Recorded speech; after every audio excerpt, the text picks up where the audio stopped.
Hello and welcome to Canopy, the show where I attempt to make just about everything from the ground up. I am now in week 3 of the build for Don't Wake the Dragon. If you are just tuning in, I am building a dragon-shaped she shed on wheels, and I will link the previous videos in the description so you can go back and take a look at those. Alright y'all, so as I was editing week 3, I realized because I had about 6 or 7 full days, there was a lot of footage and a lot of ground to cover. So I'm going to break this up into 2 parts.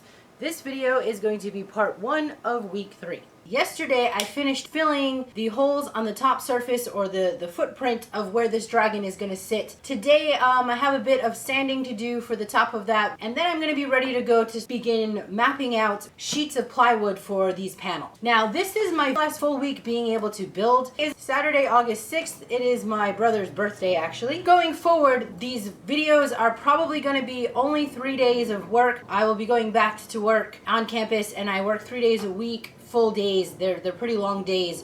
My building days will be Saturday, Sunday, Monday, and then Wednesday if possible, but that leaves, obviously no break in between, no day off. So it's probably going to be a combination of any of those 3 days. I try to make the most out of my work days, get as much done as I can.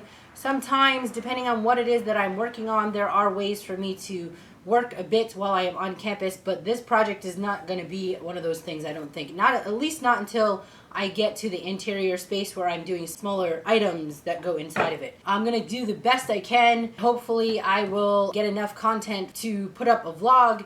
If not, I might get to a point where I am culling 2 weeks at a time and kind of crunching 2 weeks into one video just for the sake of not having a bunch of empty space on air.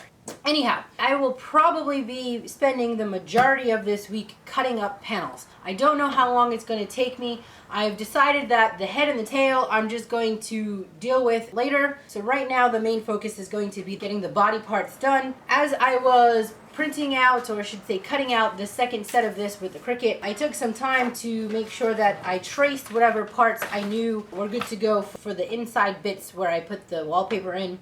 I don't have all of the parts. I have most of the parts. Maybe, actually, I shouldn't say most. I probably got about 60% of the parts traced out on templates. These templates are going to be the thing I take my patterns from. I think the best place to begin is going to be with these larger panels. In woodworking, when I'm dealing with sheet goods, usually I start with the largest cut first, because then that way, if I screw something up, if you cut the largest piece and the measurements aren't quite right, chances are you've got a smaller piece you can get out of it and you don't waste the entire thing. So it's always been like my process to go with the largest piece first, double check those measurements, whatever it is I'm working on, and then that way I have a buffer if I screwed something up. So I'm going to spend some time, get these larger 6 parts, see what that gets me on the sheet good. One of the main reasons why I wanted to have these paper cards separate is I can go up to the actual model and test them out, and then I have them labeled for where the joints are supposed to meet up, and very easily I can see that some of these measurements aren't exactly the same. So where number 2 line meets, this should be the same length, and they're not. So I can go ahead and adjust what I need to in the paper model before I take my measurements. For me, I'm a visual person. I needed this. Of course, I could have tried to take the measurements directly off the thing, but having a separate piece that I can make notes on, I think in the long run, if there's a mistake somewhere along the way, it would be much easier to have these like cheat sheet. I am going to try to take careful calculations. I really should have done it with the base, but this way, just calculate how much wood I'm actually putting in, and I should have had enough sense to set aside all of the scraps that could be weighed, so I know how much I'm taking off of it. Unfortunately, I did not do that. Going forward, I'm going to try and be better at mapping out how much waste and whatnot so that I can know what I have to play with when it comes to furnishing the inside. Because ultimately, that's probably what's going to take the hit, is all of those extra details and things that I might want to put on the inside might have to get lost because I'm adding too much weight to the exterior for stability purposes. So, I don't know. We'll see. I just spent some time making myself a quick chart of 16th inch, 1/8 inch, 1/4 and 1/2 scales up. So, for example, 1/16 of an inch on this template is going to end up being 1/4 inch in life size. So this will help me deal with my measurements, and then I've taken these 4 pieces and converted the measurements so I can begin mapping them out. Fortunately, when you are scaling, the angles are exactly the same. So all I have to do is start off my first measurement, and I can copy and trace this angle that I have from the paper template and just extend the line. So I'm going to go ahead and start mapping these out. I'm going to do this corner by corner. So this is just so I can get the start of this angle going. And I need to go 26 3/4 inches from this corner at that angle.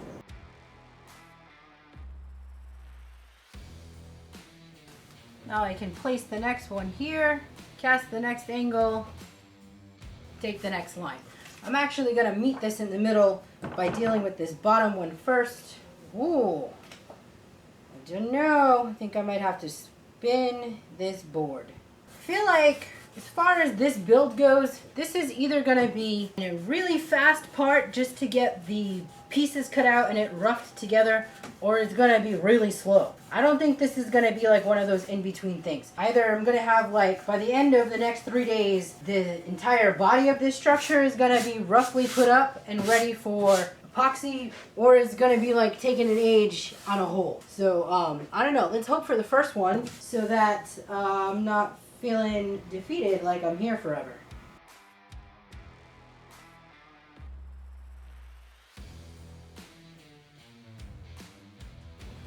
There is a bit of play, like there's room for play with these panels and the way that they come together. I mean, I want to get as close as I possibly can, but if it's off slightly, I'm not gonna like freak out. I want chalk.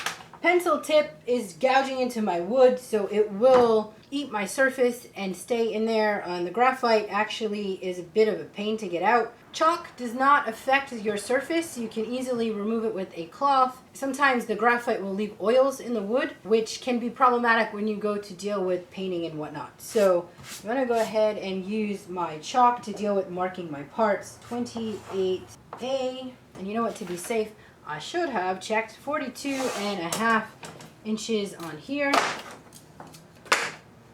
42.5 on the money. All right. That's a good morning. Let's hope the rest works out this way.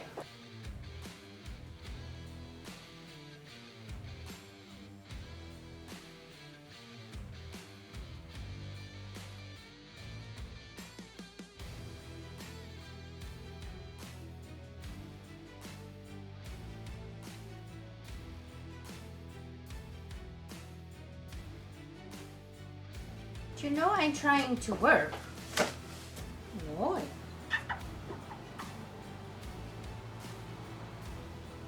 You covered these pieces of wood with your hair. Completely covered, Mama. Completely covered. We gotta find a drill bit. Mama, find a drill bit the size you need. Oh, you're gonna play with that? Zip tie. I have the smallest one. Now let's go with this one.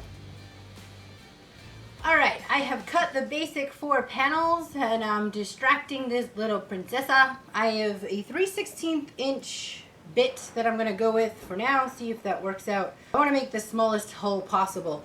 So I am going to dry fit all of these pieces before I deal with any kind of resin. I want to loosely put these in, and I'm not going to be clipping any parts of these so that I can tighten them as I need them once things get into position. So I think the most important thing is just going to be making sure that wherever on the 2 panels that are supposed to be the identical length, that the holes are aligned in the same spot, so that way I don't end up getting a funky misalignment when I run the zip tie through. I want to put the smallest amount of zip ties through as possible. Number 1, I'm not crazy about the fact that I'm going to be blowing through this plastic and it's just a temporary hold. However, after mulling things over between this and the wire, this seemed like the more practical way of doing things. She seriously coated this entire damn thing with her hair. Boy.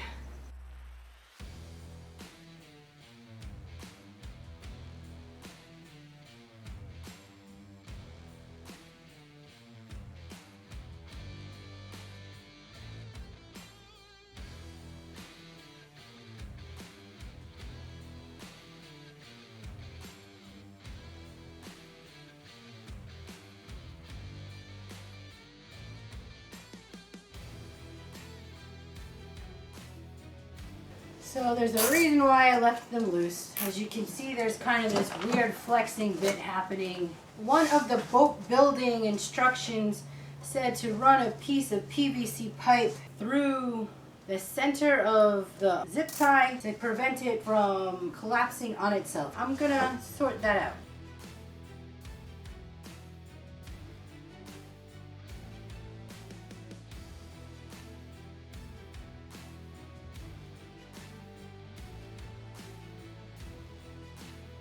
Alright, it's hit 90 degrees, which means that in here in this shop, it's about more like 95 to 100 degrees. It's really hard to focus under these conditions. It's about 2 o'clock now. For the evening, I'm gonna go inside where it's cooler, continue to cut up the rest of my pieces. I'm having some second guessing about just leaving the stitching with the PVC pipe. The other option is to make some wooden like braces that will kind of go in and hold the structure together. Let me think about that. Boat building has these chimes that go in. I think they're called chimes, and they're like support structures that the panels get glued to. I was trying to not have to deal with so much excess weight. I need to have a think about this, about how I want to go about making it easier to get those pieces right with the angles just right. Anyhow, I'm gonna pack it in, deal with my measurements so that when I come out here fresh in the morning, I can get in here and start cutting. It is early morning. I wanted to get out here before the heat comes. It's about 8:30. I still try to usually wait for it to like be a little bit later in the day before I start cranking power tools, but I've yet to stand the top where I did the filler. Last night I checked all of the paper parts against the body of the dragon. I measured them out and wrote down the measurements, and it was about 8 o'clock when my eyes were just wigging out. But this floppiness was bugging me, and I was trying to figure out I wanted to go about stabilizing it, and I'm not convinced that this PVC method is really working for me. So I remembered I have an angle gauge, and all I did was take this and put it up against one of the angles on the dragon. I did this on 28A and 28B, which is these two. This should be the angle that ends up happening for these two pieces when they get glued. It needs to be up at this angle.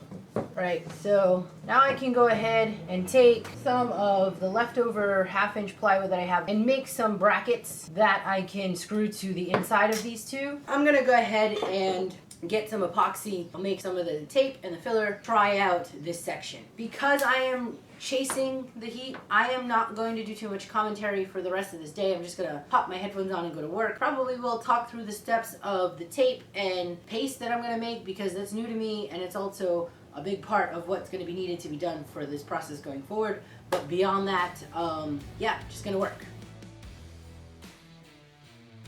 You can always tell when there's like absolutely something I need to resolve before I can move on, because that's the thing I do first.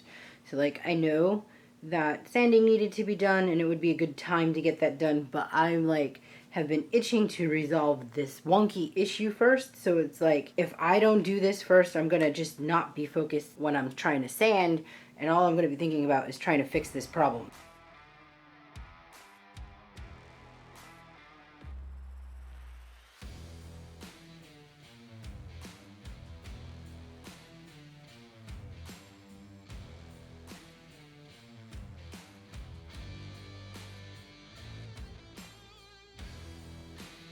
I'm really satisfied with this working this way. This will get me the angles and the arc that I need. The thing is though, I don't think I can do this in 4 panels at a time or multiple panels. It's gonna have to be 2 panels, get the epoxy in, get the fiber tape in, let it set, come back and attach it to another set of panels. So this is just gonna be done in more parts than I had originally planned, but that's not that big of a deal. It's a little bit easier to work this way.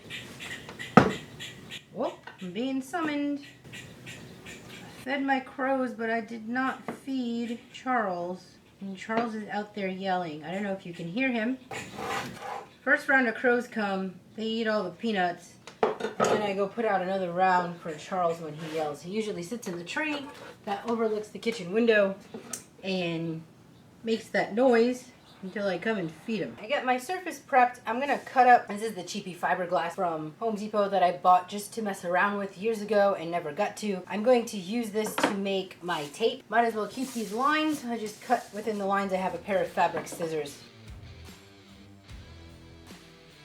I was trying to pin down an actual recipe for peanut butter. It's called peanut butter, the paste that goes on, and it seems like it's just a generalized term for a bunch of different types of fillers for different purposes. So we're gonna wing it as usual, and I decided that the wood flour is going to get saved to be used for the giant gaps in the corner. So when I do the outside of this, where the two panels matched up because of the angle, there's going to be gapping. That's where I'm going to go ahead and use the wood flour with the resin. And as far as getting the resin to thicken so I can use it as a paste, I'm just going to go ahead and stick to the silica thickener so that I get a more glassy finish in theory, as this is the first time I'm doing anything with fiberglass and epoxy resin. We use resin, but not with fiberglass. So yeah, I'm gonna set this up in here. I will close down the garage again like I did when I was planing the wood. This stuff can be in here setting up with the resin, and I don't have to worry about the sawdust out there while I'm sanding. I have a feeling this is gonna be part of the dance that I'm gonna have to work out, right? I'm gonna have sections of panels that are gonna need to be curing while I have bits being cut out. Maybe I just spend the rest of this week not actually assembling anything, and I just spend the rest of the week cutting out all of the pieces. I don't know, I'll have to figure that out. I've decided I would prefer to mix very small batches of stuff. I'm just gonna work this one panel for now, and here we go.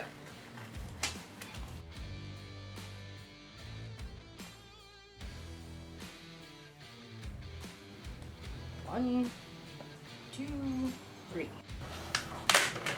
Put a mask on for this silica.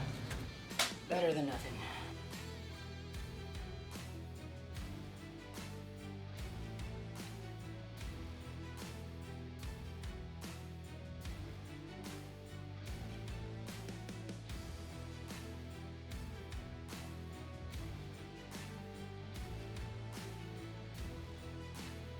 Got those pieces over there. Whoa, I can't see anything. Here we go. Nope. Light. Let there be light. Oh. I got those pieces over there drying. In a minute, I'm going to close this down and start sanding, but I have to get a respirator on before I touch this resin kind of coming at me in dust form. I probably should have had a respirator on when dealing with that silica. Forget about that powder, but next time I will do that as I get more practice at that process. Clean this because y'all know how sensitive my face is. It's already starting to break out from a bit of masking the other day.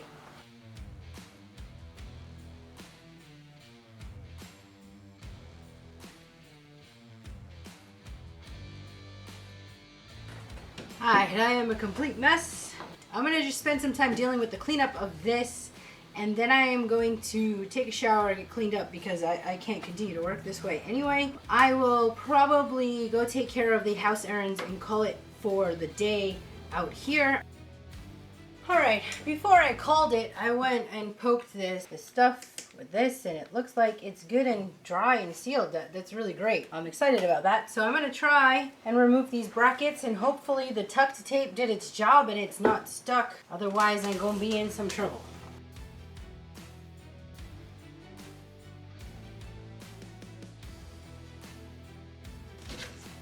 Tucked tape did its job. I don't want to put pressure on that joint, but the next move would be to pop the stitches out. I am covered in crap. Alright, and now this is somewhat stable, at least stable enough for me to take a full strip and bind the entire seam. I think once things get moving and I have the parts, I probably could do this non-stop. Like, you know, I get tired before I run out of tasking when it comes to this process. All right, yeah, I'm a mess. So I'm gonna go clean up and take care of some house stuff and then get back on out here bright and early, hopefully with all of my measurements already done. Alright y'all, I hope you enjoyed the first part of week 3. Please like, share, and subscribe if you have not done so already. Stick around to catch part 2. And remember, don't wake the dragon.